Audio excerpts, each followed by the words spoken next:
What happens when Hollywood's most beloved actor meets late-night television's most notorious host in a confrontation that nobody saw coming? Tonight we're diving into the explosive showdown between Keanu Reeves and Jimmy Kimmel that ended with security escorting one of cinema's biggest stars off the set. This isn't your typical celebrity interview gone wrong. This is a masterclass in how power, ego, and hidden agendas can turn a simple promotional appearance into television history. Before we get into this incredible story, make sure to hit that subscribe button and let me know in the comments what you think really motivated Kimmel's shocking behavior that night. The evening started like any other taping of Jimmy Kimmel Live. The audience was buzzing with excitement, knowing that Keanu Reeves would be the main guest, promoting his latest action thriller. What they didn't know was that behind the scenes, Jimmy Kimmel had been stewing over something for weeks. Sources close to the production revealed that Kimmel had been increasingly frustrated with what he perceived as Reeves's carefully crafted public persona, calling it fake and manufactured during pre-show meetings with his writers. As Keanu walked onto the stage that night, his usual humble demeanor intact, he waved to the cheering crowd and took his seat across from Kimmel. The host's opening was standard fare, congratulating Reeves on his new film and making small talk about his motorcycle collection. But those who knew Kimmel well could see the tension in his jaw, the way his smile never quite reached his eyes. "So, Keanu," Kimmel began, his voice carrying an edge that the audience hadn't picked up on yet. "You've built quite the reputation as Hollywood's nice guy. Some might say it's almost too perfect. Wouldn't you agree?"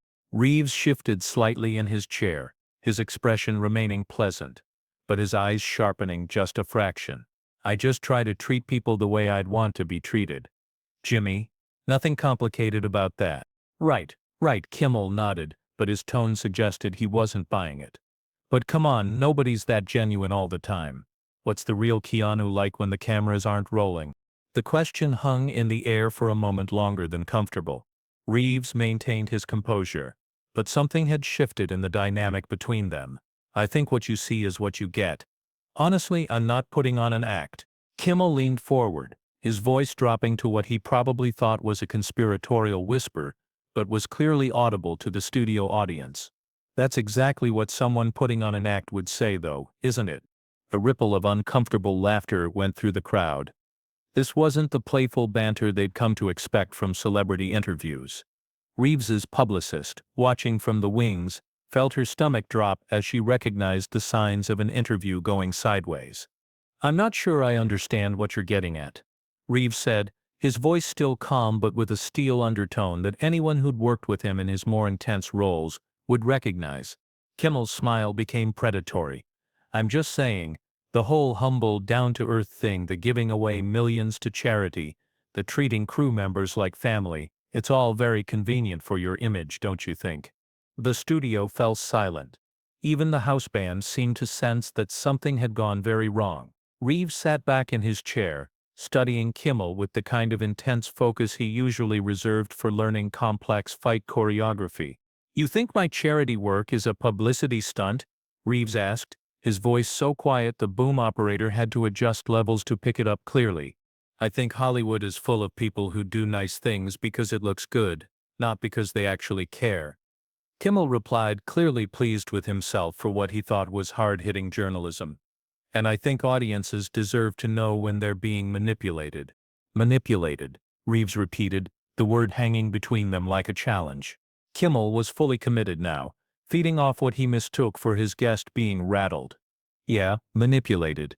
This whole persona you've created, it's brilliant marketing. But let's be honest about what it is." Something dangerous flickered across Reeves' features, gone so quickly that only the cameras caught it. "You want honesty, Jimmy?" "That's all I've ever wanted," Kimmel said, spreading his hands as if he were the reasonable one in this exchange. Reeves leaned forward, his voice gaining strength. "Then let's talk about honesty. Let's talk about a talk show host who builds his career on making fun of people, who punches down at celebrities going through difficult times, who turns personal struggles into punchlines for applause." The color drained from Kimmel's face. This wasn't how this was supposed to go. He was supposed to be the one in control, the one asking the tough questions. "That's not. I mean, comedy has always Kimmel started to stammer, but Reeves wasn't finished. You want to question my authenticity? Let's question yours. How authentic is it to invite someone onto your show just to ambush them? How genuine is it to attack someone's character because you're jealous of the respect they've earned? The audience was completely silent now, sensing they were witnessing something unprecedented. Kimmel's writers were frantically trying to signal him to go to commercial, but he was too caught up in what had become a battle of wills. I'm not jealous of anything, Kimmel shot back, his voice rising. I'm just tired of everyone pretending you're some kind of saint when we all know that's impossible in this business. Reeves stood up slowly, his movement deliberate and controlled. The action sent a ripple of tension through the studio. You know what's impossible, Jimmy? Impossible is spending years building something genuine and having someone who's never tried to understand what that means tear it down for entertainment. Kimmel realized he'd lost control of the situation entirely. His usual backup plan of playing things off as a joke wouldn't work here. The sincerity in Reeves's voice, the hurt underneath the anger, had created a moment of raw truth that comedy couldn't deflect. Look, maybe we should take a break, Kimmel suggested, his voice smaller now. But Reeves shook his head. No, you wanted honesty. You wanted to see the real me. Well, here it is. The real Keanu Reeves that Kimmel was about to encounter wasn't the manufactured persona he'd accused him of having. It was something far more formidable. Years of playing iconic characters had taught Reeves how to channel intensity, and years of personal loss had taught him the value of authentic human connection. Now, faced with someone who wanted to tear down everything he'd built, both of those experiences were converging into something Kimmel was completely unprepared for. You talk about manipulation, Reeves continued, his voice gaining momentum like a gathering storm. But what do you call what you're doing right now? You brought me here under false pretenses. You've spent the last 10 minutes trying to humiliate me in front of your audience. And you think that makes you some kind of truth teller? Kimmel tried to regain his footing, forcing a laugh that sounded hollow in the tense studio. Come on, Keanu. I'm just doing my job. This is what interviews are supposed to be. Challenging, probing. Your job, Reeves repeated. And there was something almost pitying in his tone now. Your job is supposed to be entertaining people, making them laugh, giving them a break from their problems. Instead, you've turned it into some kind of gladiator arena where you get to tear people down for sport. The camera operators were having a field day, switching between close-ups of Reeves' controlled intensity and Kimmel's increasingly uncomfortable expressions. The director, watching from the control room, was torn between cutting to commercial and letting this unprecedented moment play out. That's not what this is, Kimmel protested, but his voice lacked conviction. I'm just asking the questions that everyone's thinking. Are they? Reeves challenged. Or are these the questions you're thinking because you can't understand how someone might actually care about other people without an ulterior motive? The accusation hit its mark. Kimmel's face flushed red, and for the first time in the interview his mask of professional composure slipped completely. You don't know anything about me or what I care about. I know you've made a career out of mocking people, Reeves replied without hesitation. I know you've turned other people's pain into punchlines. I know you've never once, in all the years I've watched your show, used your platform to genuinely help someone without making it about yourself. The audience was completely silent, hanging on every word. This wasn't just a celebrity spat anymore. It was a philosophical battle about the nature of fame, authenticity, and what it meant to use influence responsibly. Kimmel, sensing he was losing badly, decided to go nuclear. You want to talk about using platforms? Let's talk about how you've used your dead girlfriend's memory to build sympathy for yourself. Let's talk about how you've turned personal tragedy into career gold. The moment the words left Kimmel's mouth, the entire studio seemed to freeze. The reference to Jennifer Syme, Reeves's girlfriend who had died in a car accident years earlier, crossed a line that even Kimmel's writers hadn't expected him to cross. Several audience members audibly gasped, and one of the cameramen actually lowered his camera in shock. Reeves went completely still. The controlled intensity that had been building throughout the interview crystallized into something far more dangerous. When he spoke, his voice was so quiet that the entire studio had to strain to hear him. but every word carried the weight of absolute conviction. "Get up." Kimmel blinked, confused. "What?" I said, "Get up." Reeves's voice remained quiet, but there was no mistaking it for anything other than a command. "Keanu, I think maybe we should," Kimmel started, but Reeves cut him off. "You just used the death of someone I loved as material for your show. You turned the worst thing that ever happened to me into a weapon to try to hurt me with. So, I'm going to ask you one more time. Get up." The implications were clear to everyone in the studio. Kimmel, despite his bravado, was not a physical man, and everyone knew that Reeves had spent decades training for action roles. The host's eyes darted to his security team, but they seemed as frozen by the moment as everyone else. "I'm not going to fight you," Kimmel said, trying to sound reasonable but coming across as scared. "I'm not asking you to fight," Reeves replied, standing slowly. "I'm asking you to show some respect for the people whose lives you think are fair game for your entertainment. Stand up when you talk about the dead." Kimmel remained seated, and something shifted in Reeves' expression. The anger was still there, but it was joined by something worse: disappointment. "You know what the difference is between us, Jimmy?" Reeves asked, his voice returning to normal volume, but carrying a weight that made it impossible to ignore. "When life knocked me down, I learned to value what really matters. When it knocked you down, you decided to knock everyone else down with you." The host tried one more desperate gambit. "This is all an act, isn't it? The righteous anger, the moral superiority. It's all part of the image." Reeves looked at him for a long moment, and when he spoke, there was almost sadness in his voice. "The fact that you think genuine emotion has to be an act says everything anyone needs to know about you." He turned to address the audience directly, something that broke every convention of late-night television. "I came here tonight to talk about a movie, to maybe make you laugh, to give you something fun to watch. Instead, you've had to sit through this. I'm sorry for that. You deserved better." The audience erupted in applause, not the polite clapping of a talk show, but genuine appreciation for someone who had just stood up for basic human decency. Kimmel sat in his chair, looking smaller with each passing second, as he realized how completely he'd miscalculated. "Where do you think you're going?" Kimmel called out as Reeves began to walk toward the edge of the stage. Reeves paused, turning back one final time. "Somewhere that people understand the difference between entertainment and cruelty." The host made one last attempt to regain control. "You can't just leave in the middle of a live show. This is television. There are rules." "Your show, your rules," Reeves acknowledged. "But my dignity, my choice." As Reeves walked toward the exit, something in Kimmel snapped. The humiliation of being outclassed so completely in front of his own audience, on his own show, triggered a desperate need to regain some semblance of control. He jumped up from his desk, his voice rising to a near shout. "Security! Stop him! He can't just walk out of here." The irony wasn't lost on anyone in the studio.